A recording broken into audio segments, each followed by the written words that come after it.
We're back and ready to discuss dispute resolution in condos with Gerry of Bourdeau and Company. Welcome. Thank you. It's nice to have you here. Tell me a little bit more about yourself before we get into it. Yeah, sure. I mean, so I've been working in condominium corporations in various capacities in Ontario since 2009. I actually started as a contractor and then became a condominium manager, for various reasons. And that has, ballooned into all kinds of different services that I offer, and including through Bourdeau and Company now, where I basically handle specialty sort of difficult files for condo corporations, large construction defects, compliance issues, investigations, that sort of thing. But I also offer a range of services, including dispute resolution services. Right, so I'm a qualified arbitrator under the Alternative Dispute Resolution Institute of Canada, and I have quite a legal background to go along with that too. But yeah, so it's Fantastic. you know, yeah, been interesting. It's an interesting topic, and these issues come up constantly in the world of condos. Ontario and BC each have over 13,000 condo buildings of size, and out west, as you have on your slides graciously put, we call them strata. But Yeah, there are a lot more very small ones in this market as well, which is a symptom of the British Columbia structure. But you've given us a nice introduction to Bordeaux and where you guys step in. Let's talk yeah. a bit about the circumstances that bring this to the fore. Yeah, sure. I mean, so I put together these slides certainly just to give us some structure, but happy to talk about any of this as we go along. And I thought it would be helpful to just sort of define what a dispute is, and then we can talk about really like who do you run into at condos or strata, right? In these shared communities, these community associations. Um, how do you figure out who you're dealing with? What do you do when people get into a dispute, and what are some good sort of baseline, what's the default mode that you could be in at all times that's sort of the safest in case there's a dispute, or to prevent disputes, right? So um, I do want to say at the outset that, first of all, well, two things. One, dispute resolution, it can be formal, but most dispute resolution in society is not formal. It is just people talking and getting along in private society. And as negative as people are, and how easy it could be to be cynical about human beings, if people couldn't resolve most disputes by private conversation and negotiation, none of this would work and we'd all be starving. So obviously there's something to that. So mostly I'm going to focus on resolving disputes in a less formal context, but I do mention how disputes can, escalate into a more formal, permanent resolution, and um, how to sort of prepare yourself for that inevitability. Because if you work in condos, eventually it will happen, unfortunately. Yeah, So. absolutely. And before we go, like just something fun to bring it up, like what is the number one issue that leads to disputes? Um, and I think it may be my next slide. I can't remember, but there are a few issues that lead to disputes. If in my, I don't know if there's academic research on this. I should say also that it is rare that I get to use my science degree in practicality in my daily life, but I do actually have a science degree, and it is in psychology. I opted for the science instead of the art because I was very interested in sort of in neurology and statistics, and less interested in like the artistic past of psychology, as meritorious as that may be. And so I'm going to be pulling from that background heavily in my answers and in these slides. But the I think that personality is the primary driver. So we're going to get into like personality science. Personality and incentives are, I would say, are the number one things that cause Fantastic. disputes. Yeah. Um, Yeah, I don't know. It's still at the objective slide. Should we move on to the next one, or was there something Yeah, else you wanted let's me do to it. answer? Okay. No, that's good. Let's keep going with the fun stuff, right? So you've introduced this concept. Um, you say it's these clashing of opinions, the personality. Yeah. How does this build within a condo? Yeah, well, that's exactly the right way to look at it. Is they do tend to build. You can sort of choke them down when they're still a weed. Then that's the best thing to do, right? And disputes mostly start with, as the this little graphic shows, just friction, right? Like two people just might not like each other. Somebody might have said something wrong. Either factually, or they just didn't intend to say it in a way that was bothering somebody. So I mean, they said it in a way they didn't intend. And this is very common in condos. Like a dispute might arise just because somebody's not getting attention. Things are Right. busy, people are busy. Some people are not busy, they're just negligent or incompetent, but others are genuinely very competent but extremely busy, right? And nevertheless, these small things can start disputes. And even disputes about large things tend to start here anyway, right? Like, let's say there's a gigantic special assessment. The first thing somebody's going to do is, or I don't know what you call a special assessment in the strata world, but maybe it's the same thing, a big unexpected common sense payment, right? um, so the first thing that people do is not sue. They call the manager, right? Like, what the heck is this, Right. right? And if you have a great manager or board member or something, like, sometimes an empathetic, like, conversation that's rational um, can really work and prevent a larger dispute. But anyway, if everyday things like that don't work, then eventually there might be a complaint, right? Whether that's to the condo board, whether that's to a tribunal, or whatever. Although I have tribunals further down on the list here, but Mhm. essentially now we're like starting to formalize things when there's a written complaint. And sorry, I can feel my voice coming in and out. I should mention that I have a head cold. I don't normally sound this way, but I don't know if I said that earlier. But so when a complaint comes through, it should be taken seriously. And complaints can be of two flavors, really: good faith or bad faith. Um, Right. and if it's a good faith complaint, I really think that people should just respond to it in good faith and resolve whatever the complaint is. Like, if you have two rational actors, it's perfectly possible to have a rational complaint. If the complaint is in bad faith, it's certainly going to start escalating further down this line, where you'll probably start by reasonably answering that complaint and doing your best to deal with it on a good faith basis, even if it's not a good faith complaint. Can't assume that the complaint's in bad faith.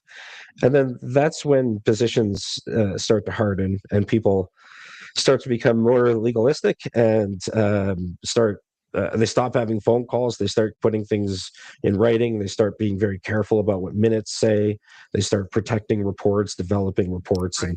and this Yeah. is in preparation for what at that point is probably inevitable, which is that you're going to end up either suing, getting sued, or ending up in a tribunal in some kind of application. So this is more or less what disputes look like, not just in condos, Those but in all kinds of bad professional settings. faith those bad But faith complaints, yeah, like, how do you delicately diffuse those situations when someone is making complaints specifically for some sort of personal right. vendetta?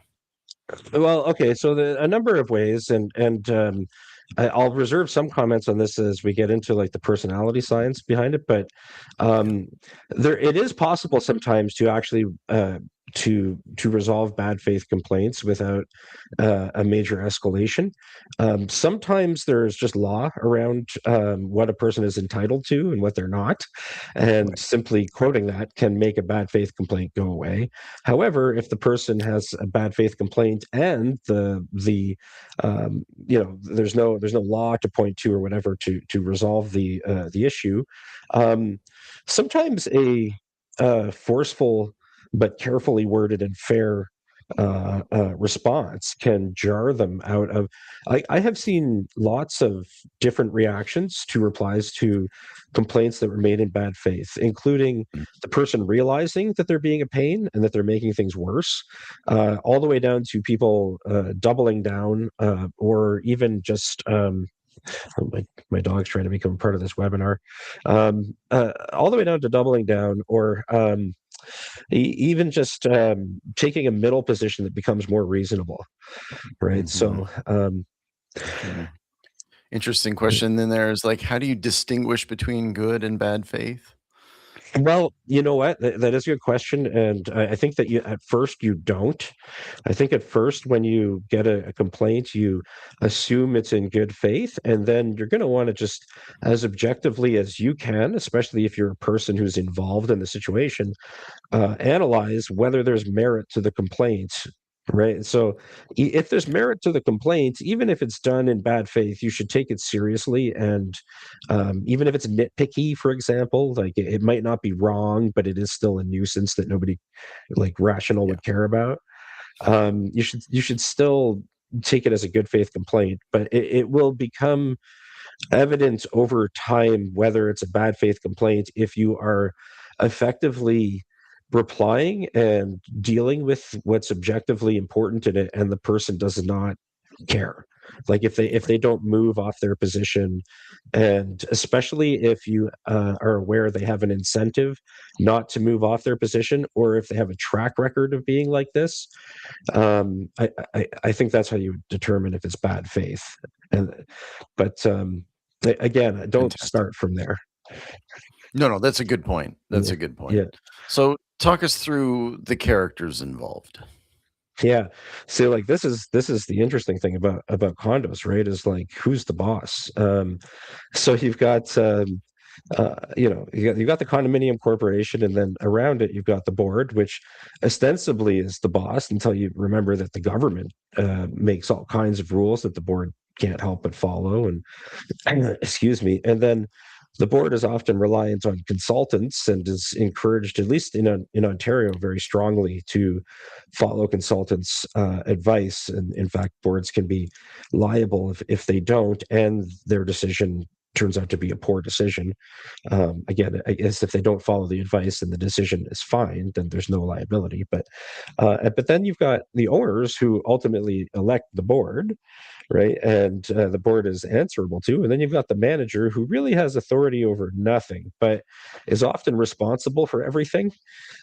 Yeah, isn't that So, ironic?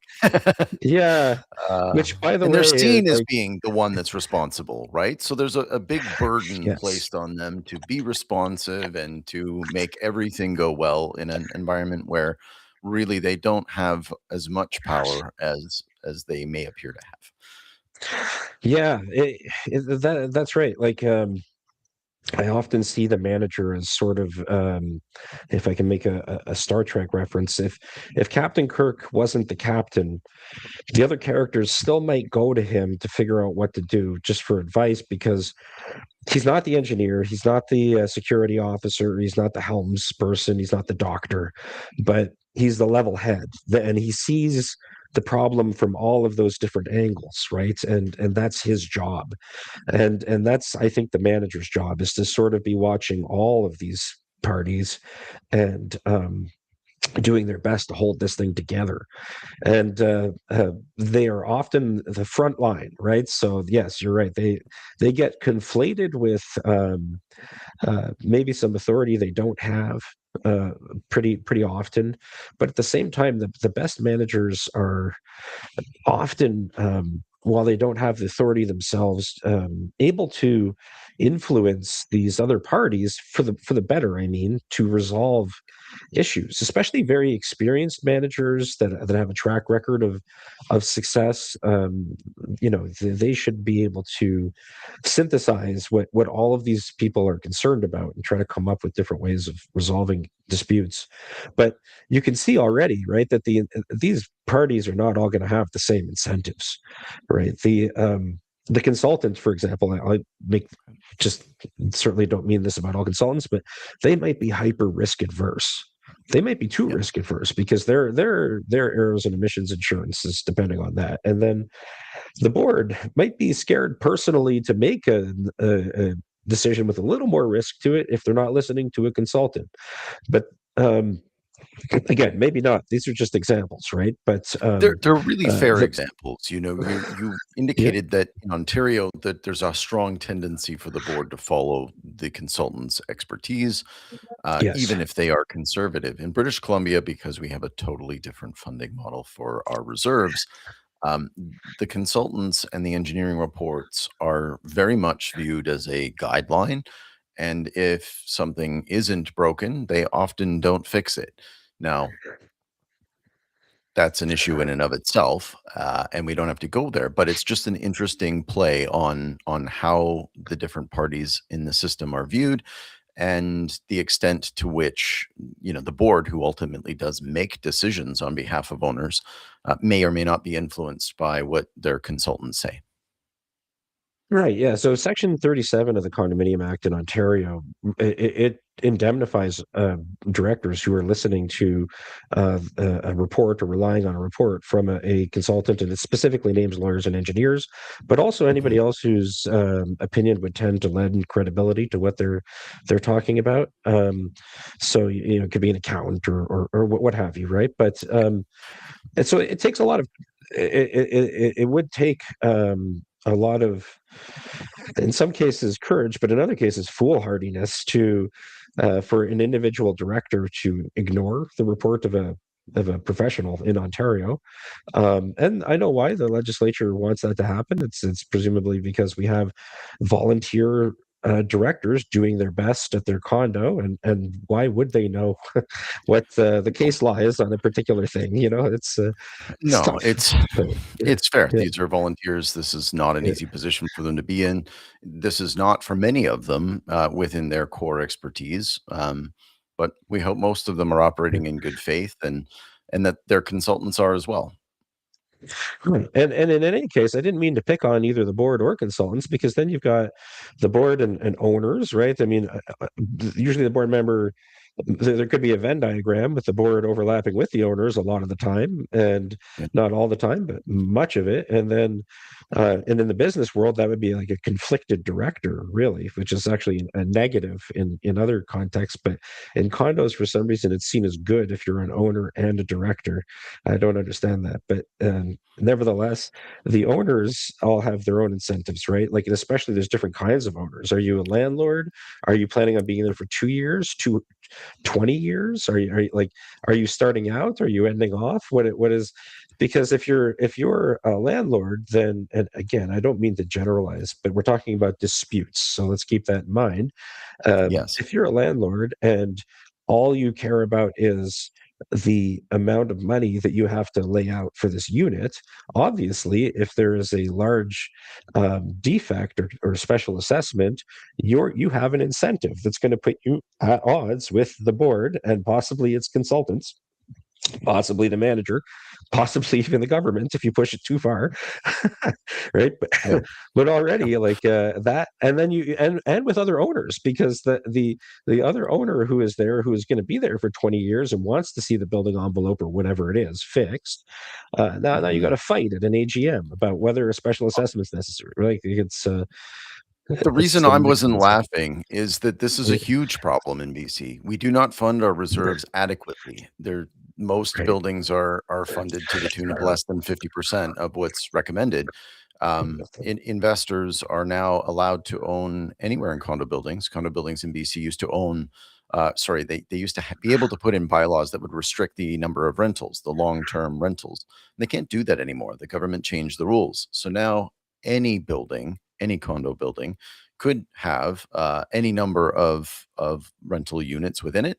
And you've nailed it. Landlords care about net operating income. That determines the value of their asset.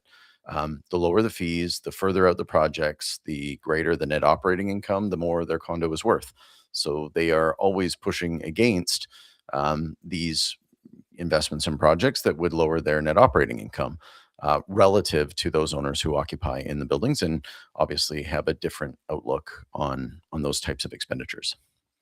Yeah, and the corporation itself, which I guess would be the black box in the middle there, it has legal obligations it has to meet that are going to be contrary to that incentive that you just outlined, and Mhm. then meanwhile, like again, now you've got an example of an incentive, a place where the government has different incentives than some of the owners. And why does the Yeah. government have those incentives? Well, now we've got like a public policy issue, right? I mean, there's not enough places to live. And now, if there's not enough And there are places to safety live, issues maybe as we, we've seen.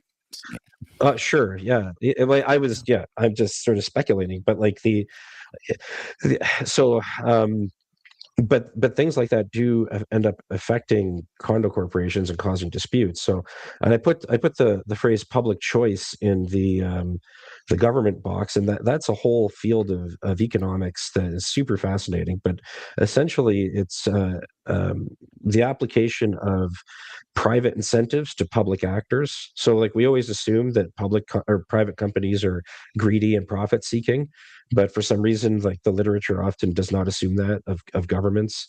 Meanwhile, the people in governments also do have the same incentives that people in the private sector to be like rent seeking, right? So they want to hang on to power typically. Like I don't think I'm saying anything crazy here that people have not noticed about politicians.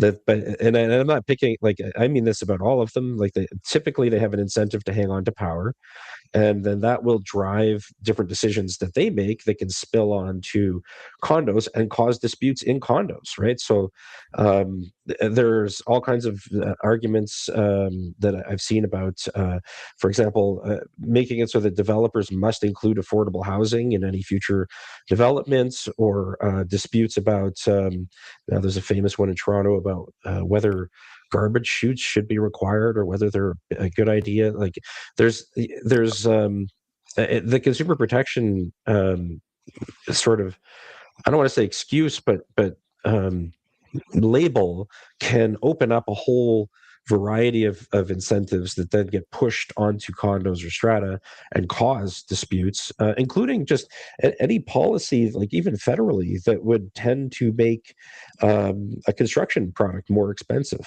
Like windows are incredibly expensive now, and then when you go to change your windows, maybe the reserve fund's not adequate, and now you've got like a big fight over $2 million. And the condo has obligations it's got to meet. The owners don't want to. Again, I'm being very very flippant here, but like the owners don't want to pay, and now you've got a board member who doesn't want to be on the board anymore because they're tired of the stress of the owners yelling at them, like they made the Yeah. windows more expensive, and then you've got a manager who is basically on their like third pack of De Maurier that day because they've been flooded with all of these different issues, and they're not getting any sleep that night. And um, You've done anyway, an I really hope amazing that. job at setting out the actors in Yeah. disputes. I think that is very illustrative of what goes on out there. And I mean, as I flick the slide, I'm just going to say that governments, while often well intentioned, also put on a bunch of unintended consequences when they make changes, and those Yeah. unintended effects are also very noticeable and have significant impacts. So Yeah. They do. Like even I know it's very popular for condos to want to beat up on developers, for example, and I know why. I mean, it's true that condo corporations often get saddled with decisions developers make, but then the more you beat up on developers, who remember are just people with their own incentives too, um, then the less housing you have, right? Like the less incentive there is to build houses, and then if you need homes to live in, then there's trade-off there, and people often don't uh, sort of evaluate things that deeply when they're making these decisions. So, but yeah, like I was saying, there's different types of unit owners, and depending on the type of unit owner, you can get different. Um, incentives and structures here too, right? Like I talked about this already, right? So like investors, luxury buyer is an interesting one too, because uh, I've managed many different types of condominium corporations, from ones that have very little, very few resources, to ones where the owners are rich, right? They're lucky and well endowed, and whatever, however they got there, they've got some money, and the way they look at things is totally different, right? Like they've paid quite a lot for their condos, and they want the condo to have the fresh flowers and the nice painting in the hallway and all of this stuff, and they have those expectations, and then a special assessment is sometimes not nearly as much of an issue there as whether or not the elevator looks nice, and you can get disputes that way too. And by the way, I'm not trying to denigrate anybody. These are just realities of the different incentives that different owners are under, right? And so you can get disputes in places you wouldn't even really expect it. So, Oh, absolutely. In fact, I think some of the circumstances where you end up with some of the greatest disputes are where you have this big diversity in the socioeconomic makeup of your community. Some owners that have been there for a long time, the area's now more prestigious. They, have attracted a different demographic, and now you've got people in different circumstances that have, different needs and different yep. expectations. It's tricky. And I don't sell condominium loans. I want to say at the outset before I say this, but this is one spot where condominium loans can sometimes help, at least in Ontario. I'm not sure what the framework is in BC, and the reason I say that is I have actually in real life run into situations where, pardon me, where a condo corporation is facing millions of dollars of costs, and some people Yeah. can afford it and some people cannot. And I have actually seen it happen where people are going to lose their homes if they don't have access to some kind of credit. And I've heard some unit owners say, if you can't afford to be here, you shouldn't be here. And then I've heard other unit owners say, well, if they can get a loan and it doesn't harm me in any way, I'd prefer if my neighbors weren't thrown out. You're right. There are mixed situations, and sometimes there's a solution to it. But again, that like even something like a condo loan is often there to resolve a condo dispute. So Yeah, I mean, I think there's merit to them for sure, and I know that the borrowing costs are not reflective of that of mortgage rates, and that's something that I'm actually interested in changing. I believe that the risk related to a condo loan is not properly reflected in its rate. As far as I know, no condo loan in Canada has ever defaulted. Perhaps that's because the lenders have been extremely cautious, but I also think that there are certainly mortgages that have defaulted, and why is it that the condo loan is getting a risk premium or charging much higher rate? I want to see that fixed because I think it is a powerful tool, and the technology now exists for that to be dealt with in a way that would appease all owners. If you've got the cash in the bank, maybe you don't have to participate. It's not a well, difficult thing to do with technology.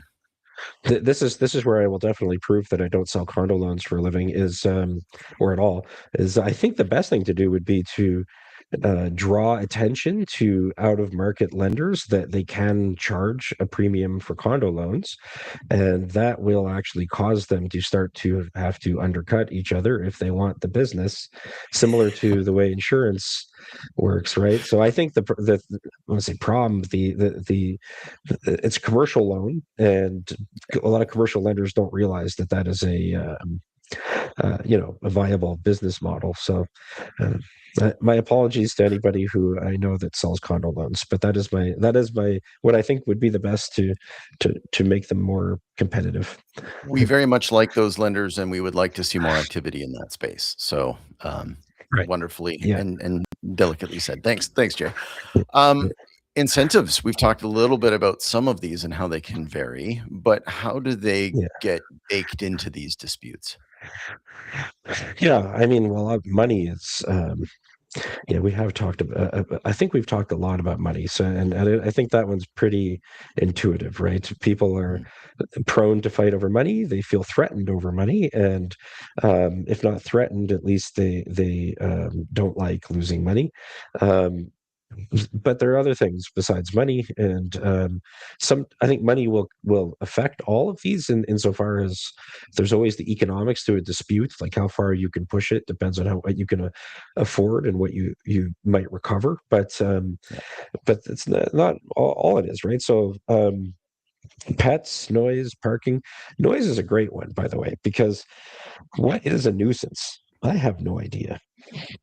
I don't think anyone does either. It's what people agree is annoying, right? Like there are ways you can try to um, there are ways that you can try to measure a nuisance that makes sense, like decibels or something like this. But what if it's not very loud? What if it's the quality of the noise that's bothering somebody?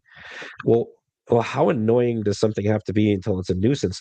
Really, a lot of these things they end up boiling down to a number of people just agreeing or not agreeing that something's very annoying and they couldn't put up with it, right? Like, and especially when you're living around other people and machinery, it's tough, right? So, It is. um, Yeah. uh, and then of course money will come into that. It's like how much money are we going to spend to prevent this noise? Is it a reasonable thing to do? Um, Short-term rentals. You were talking a little bit about rentals already, but Yeah. short-term rentals is even more of an interesting spot where incentives diverge, right? Because um, it's harder to regulate short-term rentals, although certainly possible. Yeah. Um, and I think some short-term rentals might be unfairly saddled with, the worst examples of behavior in short-term rentals. Right. But then on the other side, like condos are interesting because I think at least more at the start, a lot of it was how do we want to live as a group, right? Like, what are we going to put in our declaration? We can put all kinds of things in our declaration depending on how we want to live. Do we want to have smoking here? Do we want to have pets here? Like, there's all kinds of things you can think of. But increasingly, I'm finding it's a like a public interest concern, right? So, like, I know the city of Ottawa has bylaws about short-term rentals now because it became enough of a nuisance for them to deal with. And um, anyway, yeah, It's risk. tough, and I mean, Yeah, everybody's yeah, got their own views on these things. I'm not a landlord, I yes, don't own a unit, but I am I am generally a free market person. I would like to see owners entitled to rent their units if they like to, and they may have greater wear implications on hallways and elevators and buildings, and maybe there's some way that they should be compensating or reflecting that, but anytime you distort a market by preventing a certain action like no rentals or by forcing owners of properties to allow rentals or pets, you end up yeah, distorting people's behavior, and those distortions have real effects. yeah, exactly. And as you put it, like as you distort someone's behavior, you're going to get people that will complain and fight, and whether and again, like you said, in either direction, right? So you're going to allow short-term rentals, you're not going to allow them. Somebody's going to be upset somewhere because their incentives are diverging on the issue. Um, And noise is a funny yeah. one. You covered noise, but I Mm. mean, there's the certainly like the decibels. How loud is it? There's the persistence. How long does it go on for? And how frequent is it? Is it, every day, every night, every hour, every Yeah. and those are difficult things to assess. Where is that nuisance? Where Oh, is it no also, longer acceptable? and we're gonna get into this too, but like, what if I'm just neurotic? Yeah. Right? Like Yeah. that is real. I mean, I might be more easily annoyed than other people. I might be more My agitated than mother other told me people. there's a name for Yeah, it. If you crinkle up a plastic bottle in her presence, she will yeah, hunt you down, and there's a name for this. So I know not to do that in if she's in earshot. And you're right, people are sensitive in different ways. yeah, yeah, She's one of my exactly. 4 viewers here. We have to, Oh yeah, well, we don't want to say anything bad about her then. Yeah, well, a I'm big with part of her my then. audience. Uh No, it's um, true. It's just talking about people, right? And this is, all of those different issues. Now, you've got a couple more points on this slide before I move on, and I don't wanna skip them. Uh, Risk. yeah, yeah. Like records and disclosure is a really good one. Insurance deductibles, I think, is just kind of obvious. I don't want to spend too much time on the top three. Records and disclosure. This is a big one in Ontario, right? And you're balancing two different incentives: the public, the public safety, public transparency, consumer protection idea that you want owners to have access to information about their property that they own, or their corporation that they own a share in, and you also though don't want owners to be constantly demanding records, and there's a few reasons why that we could come to later as well. But for now, I'll say, like, just from a obvious practical point of view, that could become incredibly burdensome, right? I mean, if Yes. people are just constantly asking for records, and by the way, in Ontario, there's only so much you can charge for producing these records, so there's not a very big disincentive. Well, even if the person is in good faith asking for these records, they could still be causing like a decent problem, right? It's just gumming you up constantly. But how do you deal with that without being overly restrictive? I mean, certainly people, anyway, I do have ideas about how I you could think that deal with more that, but they're clarity not relevant. around Yeah. the reasonableness of those requests and the suggestion that I've seen a number of Ontario lawyers make about before allowing a CAT case or a CRT case, as we call it at West, you kind of pre-qualify it by saying, is this a reasonable request and does it fall under, the CAT requirements before we allow it to proceed into that channel? And I think, you've seen a lot of records requests go through the CAT and the CRT processes with varying results. Sometimes the condo is found, in violation. They didn't deliver what was a reasonable request. They didn't do it on a reasonable time frame, and they fall on one side of the coin. And then in other cases, you have owners that are being unreasonably aggressive just because they didn't agree with a decision, and they are continuing to come at them and dig, and then the cat decides in the other way. So I certainly Yeah. think that if there was some way to prevent spurious claims and slowing and down and gumming up of that process, that it would be a win for everyone. Just less time, less of the board's time, Yeah. less manager time. The whole system will work better if we can more clearly differentiate what is and is not a valid case. Well, yeah, and like what you're describing is almost how courts handle vexatious litigant, right? So like before you even get to have this, you have to get leave from get a claim or application. You're going to need to have leave from the court, but then and with courts, essentially the buck does stop there. But then with these tribunals, which are it could be the subject of a whole other webinar, they have incentives of their own, right? And remember why they're there. They're not there to make sure condos work great. They're there as public consumer protection. So then it becomes tricky to justify, a public consumer protection body telling consumers that their request is not reasonable. What does reasonable mean? Now we're into another it could be a political issue, right? Like it's almost maddening, but this is the swirl of incentives that we live in. So, which, by the way, most things end up being resolved by box number one, money. And the cheaper that you make it to fight about these things, the more people will fight about these things. But anyway, Yes, incentives, right? Um, yes, yeah, yeah, you can disincentivize someone from going through a process if it costs more, but the whole point of CAT and the CRT and these other ones is to make it possible for somebody to bring forward a claim without having those types of resources. So it's not that I want to stop the process, it's that I think we could help filter a bit more at the front end, so that it doesn't necessarily push everything into that channel if it shouldn't be there. And I do want to cover this last point, but you I think have touched on this before yeah. with our previous diagram, the Yeah. power. Let's just keep going. I agree. I think we talked about that. Yeah, I mean, you had that lovely visual of all those actors around the property that have their own incentives and role to play. Talk to us about bias, Jerry. Yeah. Well, okay. So bias. Humans in general are horribly biased. And since I am a human, I fall into that category.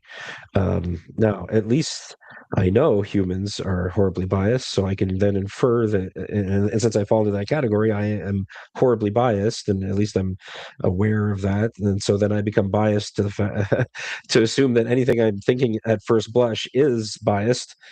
And anyway, not trying you know, bring us into some kind of paradox we can't get out of, but it's just good to know, of course, that you are coming at things like with a preconceived set of notions. You're coming at it with your experience, your abilities, and your beliefs that really don't have anything to do with condos, but just like it could be Yeah. very simple things. Like, I mean, there are studies showing that, for example, judges who are hungry make worse decisions, Isn't right? that Like crazy? it's You definitely wanna yeah, see them in yeah, the morning or right after lunch, right? Like, this yeah, is it's huge. exactly. Well, you have to remember we are human.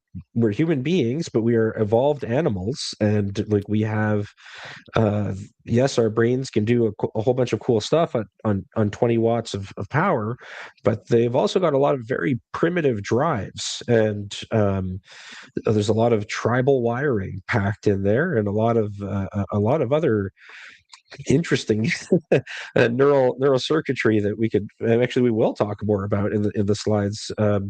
And so it's just good to remember that like we are all biased. And by the way, being very smart, or let's say being very cognitively superior or something like this, above the average, or the opposite, does not indicate how well you deal with bias. In fact, a very biased, very smart person is the worst, because they they are the best at justifying their biases, and even to themselves. And there's a good amount of literature about this, right? So, but you have to Talk to my wife remember about that this, I think, yeah, yeah, she's the smart one, I assume. Just to Oh, save you she's there. very Yeah, yeah, smart okay, too, but, yeah, yeah. Oh, too. yes, Okay, yeah. she's called me out for this, you know, it's, Oh, we do okay, have yeah. biases for sure, and I think that that is fair. How do you overcome those biases in this context? I think the best thing to do is to start looking at this as best as you can from a third person perspective, right? So, like, remember that anybody afterwards might review what you are writing or saying or doing or recommending, and what your role was in this dispute. And the more disciplined and rational and objective you can be, the easier it is to defend it later, and to resolve the dispute without you getting in your own way, or maybe making things worse for your own clients. And this is why I've got this useful test, right? Like, would I be comfortable reading this aloud later with exhibits attached? Like, Yeah. if I'm asked to read something in an examination for discovery, am I okay with what I'm writing, or am I going to look insane? This is so Good that's point. my recommendation. Yeah. Really good point. I think that the rise of AI is actually making it a lot easier for people of all types to articulate things better than they would have otherwise, and to make requests of a nature that they wouldn't have previously been sophisticated enough to ask. Mhm. And this is coming into play in all sorts of different contexts. It's coming into play in the relationship between landlords and renters. It's coming in with respect to those that are owners in condo communities. It's a complicated issue. Yeah, it is so AI is, again, it could be, I mean, look who I'm talking to about this. Like, it could be its own webinar for sure. I love AI and hate AI, and I actually really do appreciate that it does help people who would have had a hard time articulating what they were, which, by the way, does not mean that they're stupid or anything like this. Like, there are a number of reasons why you can have a hard time articulating a problem, or a message to somebody, just even including, like, this is not your first language, or it's not your full area of expertise, or something like this. I just mean, I'm glad that it does help us to communicate. I think Absolutely. it'll be better when AI is not so people pleasing. That would Mm, very much help. yeah. Draft me a letter telling the lawyer they're wrong. It'll do that. And if you're not happy with it, it'll do it again. Right? So like it's but what can I do about that? Yeah. In this slide, I wonder if I should have actually put it after this slide on personality. I think the next slide is the one on personality. Yeah, let's go there. Yeah, why don't we do that first and then go back? I should have flipped those. I'll do that after. Okay, so personality science. There are really two aspects of psychology that are extremely well, um, like as a academic science, insofar as it is one, that are really well replicated and testable. Psychology has undergone a replication crisis. So a lot of the results of psychology over the past several decades couldn't be replicated when tried again in similar circumstances, but that's not true of personality science or cognitive testing. And this is super important because actually personality science and cognitive testing um, are strongly predictive of all kinds of outcomes for people, Yeah. and they're very stable metrics too. So, statisticians, psychologists who are statisticians or people who team up, have repeatedly gone through the process of figuring out what human traits correlate with one another. I'm putting this Right. very crudely right now, but it's essentially true. And they seem to have these five traits: openness, conscientiousness, extroversion, agreeableness, and neuroticism pop up as factors that explain a person's personality. Um, Right. by personality, they don't necessarily mean like, you like uh, vanilla ice cream over chocolate, but just like how is this person going to behave? Um, there are some minor debates about like how to categorize this, but not much actually. Like, people have tried other models, and it seems to Yeah. always come back to this, which shows you that it is measuring something stable. Hmm. I'll just briefly explain that. Like, and I think this is pretty intuitive actually. Openness is it how open you are to novelty and new experience, or the opposite. So if you're high in openness, you're very open to novelty, new experience. If you're low in openness, then you are not. Right? You prefer routine Yeah. types of tasks. This is the one aspect of personality that is heavily correlated, by the way, with cognition. So the higher your cognitive abilities, typically, but not always, the higher your openness to ideas, at least, if not, like, doesn't mean you're going to necessarily go skydiving the next day.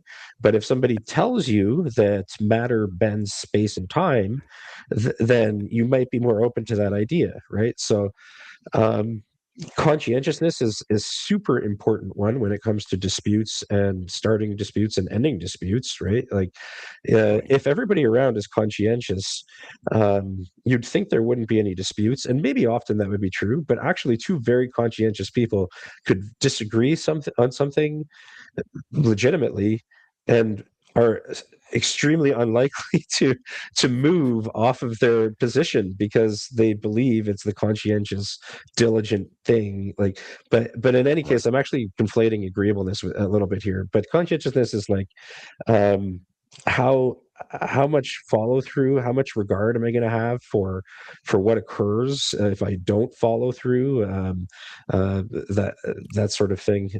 Extroversion is, I think everybody already kind of knows this, but you gain sort of a boost from talking with other people, being out in the life of the party type of person.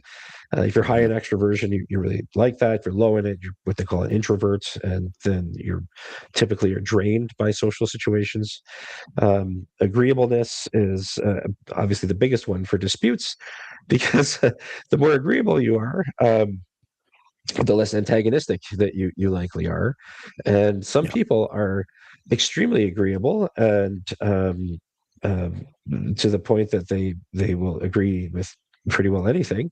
And some people are extremely antagonistic to the point that they will just fight about everything, whether that's reasonable or not. That's I interesting. think. Generally, for condo like professionals, you would want them to be more agreeable than not, because being more agreeable than not doesn't mean you're automatically going to agree to everything, but it also is like loading on this is how well you cooperate with people. And it's hard to be very antagonistic and cooperate with people, right? So generally you want like a very conscientious, very well, more agreeable than not person in a condo setting to Yeah, carry the load of like carry that along. managing or being a lawyer or something like that. Fascinating. And then neuroticism is the last one, and I'll speed this up, but because we want to get to the practical side of this. But it speaks for itself, right? Like the more neurotic you are, or the higher you rank on this scale, the more anxiety you will feel, the more sort of stress you'll feel over threats, that sort of thing.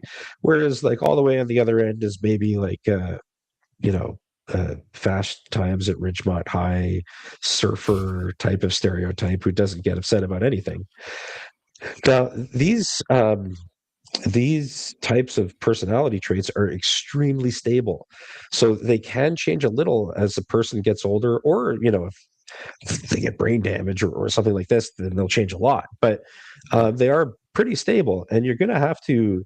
I recommend keeping them in mind. Like when you're dealing with somebody, especially in repeat dealings, try to figure out where they might land on these scales, because it's going to give you an insight into how to deal or what you're getting from these people, right? Like if you've got somebody calling you who is high in neuroticism but also high in agreeableness and high in conscientiousness, they might be really upset and they might be ripping into you, but actually they're a reasonable person, and that's their neuroticism that's taking over, and you might just have to listen for a little bit, and the dispute might resolve itself. Right, like but and then you've got yeah, I didn't get into the personality disorders yet, but I think we'll get into that after. But let's just say, like somebody with certain personality disorders, which tend to load on like the extremes of those personality factors we were talking about, they might be very status sensitive. A narcissist, for example, right, could be someone with narcissistic personality disorder. To resolve a dispute with them, perhaps you just have to remember that they want to preserve their self-image. It's going to be very harmful for them to have to deal with a negative self-image after. So maybe you just make it look like it's their idea. Right? And This plays out on a this can work. macro scale. Yeah. But if you can, Yeah, like, if you're a conscientious, agreeable condo professional, and then you can set yourself aside and look at things objectively and understand that this person might have some, like they might be extremely disagreeable and very neurotic. Like you might be able to figure out how to get them out of this dispute. yeah, You can make it attractive to them.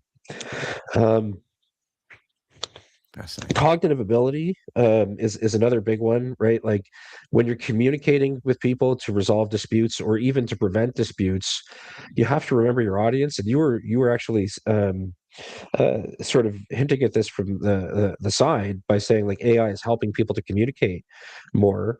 You have to remember that not everybody, like humans, and unfortunately, and this is what the data shows, we're on a bell curve, right? When it comes to cognitive ability, it's not fair. You have people who are capable of writing. I won't say his name, but I know an engineer that could probably tell you all of the chemicals in vinyl siding, right? Like he's going to tell you the chirality of the I'm making this up because I don't really know, but like the chirality of the chemicals in vinyl siding. Well, if he goes on like that when he's trying to convince a board to buy a certain product, okay, like his cognitive ability might be in the stratosphere and it's doing him no good whatsoever because he's not getting his message across in any way, and then it's going to cause a dispute. So you have to remember your audience. This is just a fancy way of saying that, um, Very true. Yeah. and adjust, right? Um, and then another thing Everything on is this just list is yeah, so yeah, good, though, Jerry. I mean, yeah, acknowledging somebody is the first and most important step, I think, of trying to solve a dispute. You got to know where they're coming from. You've got to give them that time to let it out. And I think that if you can do that, then you've already diffused a huge amount of the tension, and it's about, Yeah. them not only feeling heard, but you being able to carry on. So yeah, please continue. Yeah, no, for sure. And then like I put strategic slash adversarial at the bottom, not because it's the worst or something like that, but it tends to be the most aggressive way to deal with somebody. But sometimes, like strategically, you do have to be adversarial. There are people who will never go away and will never be happy, and you're not going to resolve the dispute.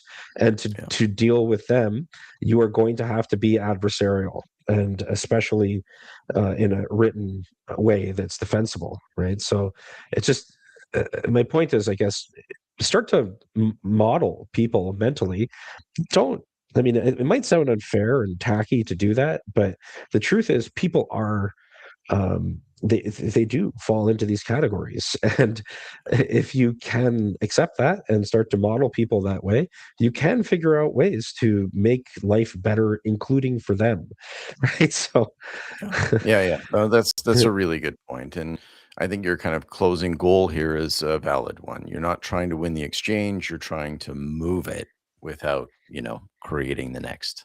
yeah, yeah. If you want to win the exchange, define win as resolve the dispute as best as possible for everybody, right? Like that's what winning is for me in my job. So, um, yeah, I don't think we have to go through this because Yeah. it was just explaining that. I had the cognitive ability slide. Um, this one, I Absolutely. definitely want to say a few words about. And again, I should have reordered these slides. My apologies. But again, most people, just to start off, restart from where we were, are are reasonable, and you're not going to have a gigantic dispute with them. And most disputes are resolved by private, reasonable conversations. But there are a lot of people, 10% of the population, approximately, it slides around, depends on the statistics, but have a personality disorder of some kind. Right. So not all personality disorders cause disputes. Actually, some people will just withdraw from disputes, like they're the plague, which is itself sometimes a problem, but Yeah. not in the sense that it's a dispute.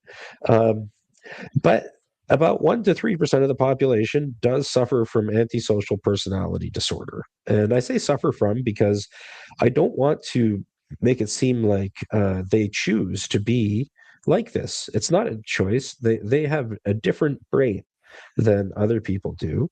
And it's easy to forget that when they're targeting you with some kind of problem. But and I want to come back to that, I think, on the next slide. But the prevalence of these people, if you think about the millions of people that live in condos or strata, you're going Yeah. to have some thousands of people who have antisocial personality Oh, just take living it down in to one condos. building here. You have one Yeah, building with a couple hundred people yeah, in it. You've got yourself a handful yeah, of these personalities, and I think that that's fascinating. I was equally yeah, surprised, Jerry, when I heard about the percentage of hoarders in the general population. Like, I was, like, yeah. shocked by how much that was. This figure shocks me similarly. Yeah, so you have to remember that, like, again, we are evolved. We weren't built in a factory to be reasonable, and there's different survival strategies that have persisted through evolution over literally billions of years. So, you, psychopaths, as is the popular term, are not going anywhere, and you just have to remember sometimes you're going to run into them. Um, again, do not assume somebody is, though, antisocial.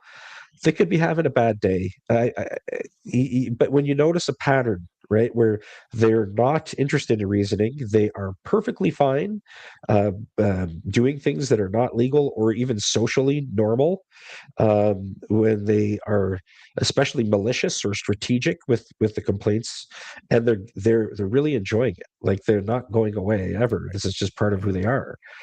You have to just realize you're not resolving that dispute, and you must have um, processes at that point to assume that it's going to escalate into a formal order of some kind at some point, right? So you've got here that we should be using counsel, formal notices, and right channels to try and keep Oh yeah, some potential irrational actors from going off course. absolutely. Yeah. You've got a rule of thumb here. Can you explain that before we move on? Yeah, I mean, I think that people should start with empathy. If, like, again, when people call you and they're upset, don't get mad at them. And I know this can be very draining, but just for ordinary everyday stuff, usually a phone call or just a straight communication where you're understanding where the other person's coming from will Yeah, resolve the issue. Maybe not perfectly, but you get people along. yeah, When there's bad incentives, you cannot rely on that because people, even if they like you or you're listening to them, can't get over the fact that they're going to have to pay $40,000. So you're just going to have to rely then on uh, legislation, official authority, that sort of thing. And then when someone's intractable, they're just never going away. Again, you're going to have to be very formal, very legalistic at that point. fascinating. Um, are we? Do we need to? This is going to affect what I want to say, but do we have a time limit? Do I need like It it's 4 o'clock? Should I be wrapping up? it's up to you. Like if you want to, this Oh, is I'm a good. pretty kind of key area for you, and I'm happy to let you close it here. No, I'm good to continue. And I know that we only have maybe one or two slides, excuse me, but formal dispute resolution. I don't want to explain all the steps because this could be again its own webinar. I keep saying that, but the reality is that informal dispute resolution starts before even a litigation or a notice for mediation or arbitration is served. And the board is often the first one that can make a decision about a dispute and hopefully resolve it with a decision that sticks. Um, and when you're escalating at each step, you want to provide like plenty of warnings, plenty of reasons why you're being forced to escalate something. Don't ever sound angry while you're doing this. It won't help ever. Um, and like I said, make sure like if people review what you've done, you know, before you cause a bunch of costs with a lawyer or something like this, you've given somebody the chance to do the right thing, right? So, um, yeah. So I mean, you can end up in various spots. Tribunals are becoming more popular. Well, but more regular. Yeah. Popular depends, I guess, on who you poll. But one thing that I do know is, and this might sound self-serving, and that's okay, that is underused is mediation. I think sometimes it's just the cost of mediation. Mediation often is only tried when it's mandatory in condos, Yeah. which in Ontario is a few instances where it's mandatory, Mhm. or after litigation's already started and things are already bad. Um, and I do think that there are some things that wouldn't benefit from mediation, like especially if you know the person is a hyper disagreeable person. But I think there are a lot of things that would benefit from mediation, like including a lot of unit owner disputes where the condo has to get involved, and you've Mhm. got one unit owner who keeps whatever. I don't know, playing music at a certain time, and the other one they don't like it, and then they're going to end up in the cat, and the condo's got to do a big investigation and that sort of thing. Why, if you can find a reasonably priced mediator, why not try Yeah. mediation before it Point. goes bananas? You know, Yeah. so No, good anyway, points there all around. I mean, yeah, that's rooting yourself in rationalism and trying to come to a conclusion is definitely the way to go. You've got a yeah, final slide here, and it's quite an interesting yeah. one. Yeah, so I have a slide here on biological determinism because not because I want to even look. People can believe in biological determinism or not. I do think that there's a lot of science that we are largely biologically determined, but the reason I bring it up here isn't to say that things are hopeless or nothing will change or something like this. And in fact, that's not even what biological determinism implies. If you get into it, there are all kinds of things like epigenetics and ways that people can change within their biology without breaking the idea of biological determinism. Even just learning something can change somebody. But I guess my point with this is that it goes back to the personality disorders and how you see the world. If you want to resolve disputes, it's really, really unhelpful to think that disputants are bad. They're bad people and they're making a choice to be bad. And, if only, why do they have to be such a jerk? And the reality is maybe they do have to be such a jerk. They might not actually have control over that. They might have a neurological reason, and when I say might, I'm convinced that they do have a neurological reason to be more aggressive or more disagreeable or different in some way that is more likely to cause a dispute. And the Association of Condominium Managers of Ontario had a really great program a few weeks ago on handling stress for managers, and I brought up this idea there, and it was received actually pretty well. And the idea here is that, like, this is a good way to um, move off your biases and be more objective about things. When you get so they brought up an example in their webinar about, like, oh, how would you respond if a very disagreeable unit owner sent a nasty email about you to the board, complaining about you, wanting to get you fired, and it was Friday at 7 p.m. and you were just about to sit down with your family. And I said, well, look, there's a couple different ways you can perceive this, and there's certainly the way I would have perceived it 10 years ago, which is like, what a jerk. I'd get mad and I'd feel offended. But if you think that this person has no control or little control over the way they behave, like this is a repeat problem, this person, it's basically the same as getting a notice saying that the elevator's broken, or that the boiler's not working, or whatever, right? Like, Yeah. would you get mad at the boiler for not working?